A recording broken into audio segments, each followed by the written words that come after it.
richesse créée, donc les choses qui ont été faites sont créées, donc c'est payé. À partir de ce moment-là, pour justement qu'il n'y ait pas trop d'argent et que ça devient de la monnaie de singe, eh bien ça passait en impôts et du coup l'argent était repris. Ouais, d'accord. Donc il y avait un équilibre qui se faisait à ce niveau-là. Tu veux dire un petit mot? Oui. Je maintiens l'hypothèse mise ici. Si on ramène ça sur une question communale, puisqu'on parle de monnaie locale et on pourrait dire une monnaie nationale ou européenne, qu'est-ce que ça pourrait être alors cette monnaie? Comment, c'est-à-dire qui l'a créée? Est-ce que tu pourrais me donner ce cas concret sur une question, sur cette question du local par exemple? Imaginons qu'on est tous dans la commune là, et on réfléchit sur comment on va s'y prendre. Donc déjà, qui va créer la monnaie? Est-ce que c'est un individu en particulier ou c'est la mairie ou le représentant de la mairie avec un contrôle? On est toujours. Moi, j'apprécie beaucoup que qu'on soit désigné ou pas en tirage au sort, soit, mais qu'il y ait un contrôle. Et le contrôle, pareil, tiré au sort. Pour moi, ça me va de soi, quoi. C'est inévitable. Donc, si la monnaie est créée au sein de la commune, la monnaie locale, le but, c'est de faire travailler tout l'ensemble. C'est-à-dire que dans la commune, cette monnaie va contribuer au travail de chacun. Donc si tu es mécano, on va te payer avec cette monnaie locale. Et puis toi, tu feras tes courses avec cette monnaie locale. Donc pour le maraîcher, tu lui paieras. Et du coup, ça va circuler. Et c'est cette circulation qui crée justement l'émulation et la prospérité. Oui. Ça va être je suis complètement d'accord. Maintenant, c'est l'échelle de la commune qui... la commune, je trouve ça trop restrictif et à la fois, ça veut dire très peu de gens. Dans ma commune, on est 700, comme d'autres qui peuvent être beaucoup. Donc j'aurais plutôt défini quasiment comme bassin de vie, où là où on a notre vie, on peut aller chez le boucher d'à côté, du village d'à côté peut-être, le boulanger d'à côté aussi. Et donc c'est vraiment un bassin de vie dans lequel on peut regrouper toutes les activités qui nous permettent de vivre en société et d'avoir nos trucs de base, quoi. Oui. Il y avait Eric avant qui avait levé la main. Comment ça marche pour si on veut faire une maison, quelque chose comme ça dans ce cas de figure? Alors, dans ce que j'ai retenu moi, de ce qu'a expliqué Étienne ce matin, il disait bien que quand il y a un projet qui est assez fort par rapport à ça, il y a une création de monnaie supplémentaire pour justement participer à cette opération. Et quand la richesse est créée, c'est-à-dire quand la maison est créée, eh bien il y a une restitution auprès du propriétaire justement je dirais à ceux qui gèrent justement cette monnaie, parce que il ne s'agit pas de créer non plus de la monnaie comme ça, de la mettre sur l'état du marché. Il faut aussi, voilà. Mais seulement les banques normalement c'est leur travail. Elles ne devraient à l'heure actuelle ne faire que ça. Or aujourd'hui elles ont compris que en mettant de côté, en utilisant l'argent qu'on dépose tous, ils la font travailler pour leur cause, mais pas pour la nôtre. Avant, ils n'avaient pas la création monétaire, il y a encore... Non, mais ça ils l'ont expliqué ce matin. C'est ça aussi qui a été un élément déclencheur voilà. pour accélérer. C'est qu'au départ, c'était bien l'État qui créait la monnaie, et après, ensuite, c'était les banques, surtout avec Maastricht, ce sont les banques privées qui devaient faire la monnaie. Et même l'État devait passer par eux. Aujourd'hui, ils doivent passer par eux. C'est de Rome aussi. Il y avait Coralie qui voulait... Oui. Donc par rapport à ce que disait Julien, il est dans une petite commune. Mais justement, on peut à ce moment-là fixer un seuil de personnes qui seraient reliées à cette monnaie.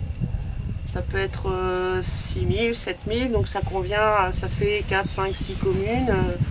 Et nous, par exemple, Surgères, on est 7 000, ça conviendrait pour Surgères. Et c'est vrai que dans les villages autour de Surgères, il n'y a pas tellement de commerce. Donc, il faut agrandir à ces gens-là parce qu'ils sont dans le bassin de vie de Surgères au final. Oui. Donc voilà. C'est ça le bassin. Qui habitent dans les communes voilà. aux alentours. Qui n'ont pas forcément de monnaie locale qui s'utilise sur Surgères. Voilà, c'est ça. Enfin, l'idée que... Il faudrait qu'on arrive à faire un plan, par rapport à l'écrivain. Qu'on arrive à faire un plan pour écrire l'article. Moi, c'est la question, par exemple, sur là, on parle d'une monnaie locale, mais je perçois mal la vertu, en fait, du local par rapport à une monnaie à l'échelle d'un pays. Qu'est-ce qui... On ne peut pas la thésauriser. Alors, est-ce que tu peux m'expliquer ça? L'épargne. La monnaie locale, elle est là pour circuler, parce qu'elle perd sa valeur. C'est ce qu'on appelle, elle est fondante. D'accord. Quand elle est fondante, elle perd sa valeur au fur et à mesure qu'on l'utilise, et on doit la refaire. Donc tu peux pas la garder, comme il disait ce matin, ça brûle, quoi. Et le but, c'est que, par exemple, si le système financier mondial s'écroule, et ben dans ton bassin de vie, tu as ta monnaie locale qui te permet de continuer. Exactement. Ça te permet de continuer à échanger, à vivre.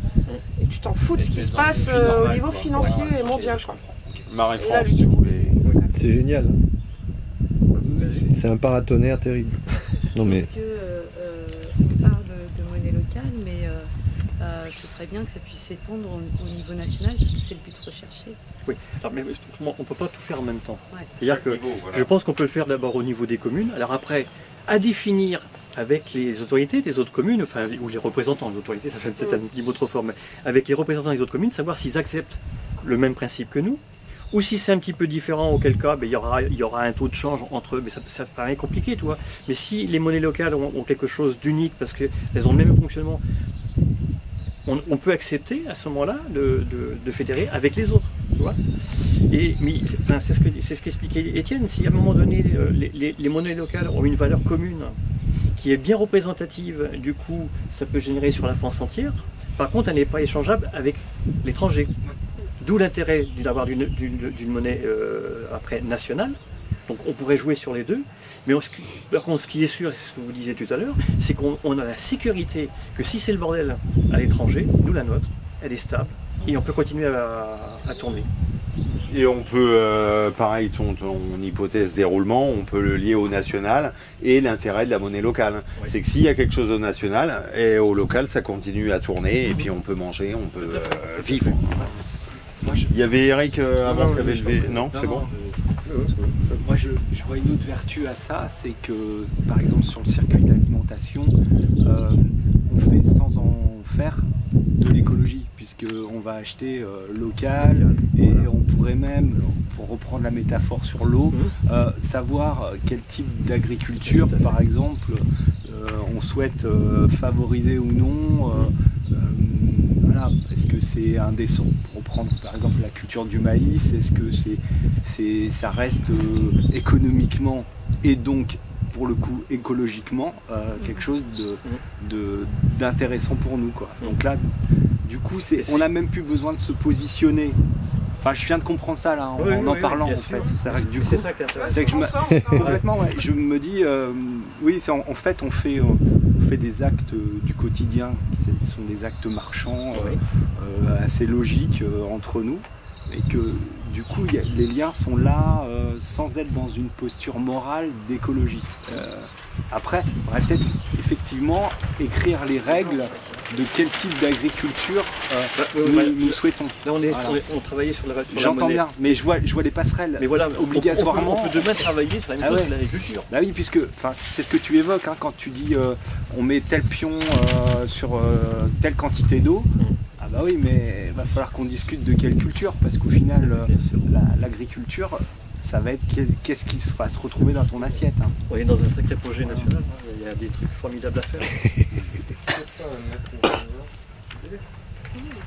Faire des monnaies comme ça locales, c'est pareil, ça va pas créer des disparités sur le territoire et encore plus faire un effet de communauté fermée, chacun a sa monnaie, et puis pour passer d'un endroit à un autre, il faudra un système de conversion. Comment ça se passera? Dans ce que j'ai compris ce matin, c'est que voilà, après ce sont des accords qui augmentent, c'est-à-dire que si on a trouvé un accord avec les communes, peut-être qu'il faudra monter ce qu'ils appellent en fédéral, c'est-à-dire qu'on va peut-être nommer des représentants des grandes communes ou des petites communes pour justement trouver un accord sur un territoire plus grand. C'est ce qu'on essaie de faire avec l'Europe.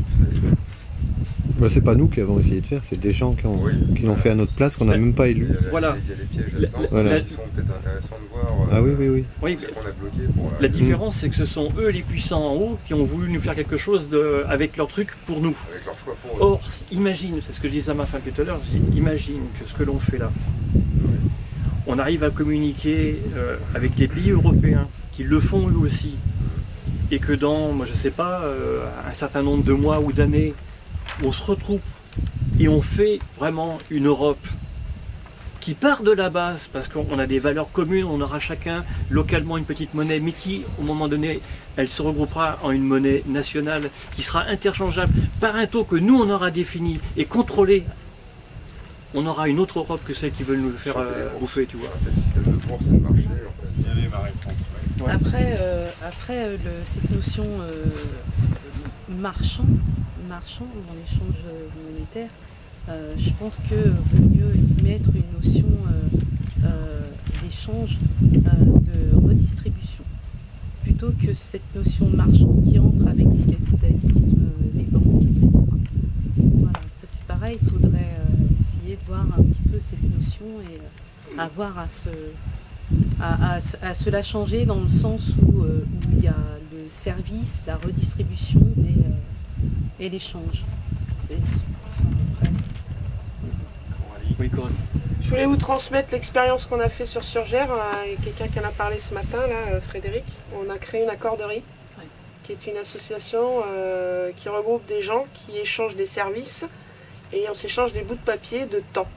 C'est-à-dire qu'une heure de ménage égale une heure d'informatique, égale une heure de tonte de gazon, égale une heure de taillage de haies. Et en fait, on a notre banque, c'est l'association à qui on apporte notre chèque temps et qui vous met plus une heure, plus 2 heures. Et avec ces heures, voilà, moi j'offre du covoiturage, je suis taxi pour certains. Et voilà, je gagne un quart d'heure, une demi-heure. Et avec mes quarts d'heure, je peux apprendre à jouer de la gratte avec quelqu'un. Voilà. Donc par contre, ça fonctionne que sur des services. On n'échange pas de biens. Donc on n'a pas besoin de monnaie pour s'échanger. C'est pas matériel. C'est pas matériel, quoi. On s'échange que des services. Mais ça pourrait être d'ailleurs ça déjà pour les services fonctionner que comme ça et avoir de la monnaie que pour les biens. Ça nous permettrait de nous désaccoutumer de la monnaie. Tout à fait. Alors, On voilà, est 350 accordeurs à je Surgères. voudrais revenir là-dessus, c'est vraiment les SEL, quoi, système d'échange local, et on enlève la valeur marchande en mettant son temps, en fait.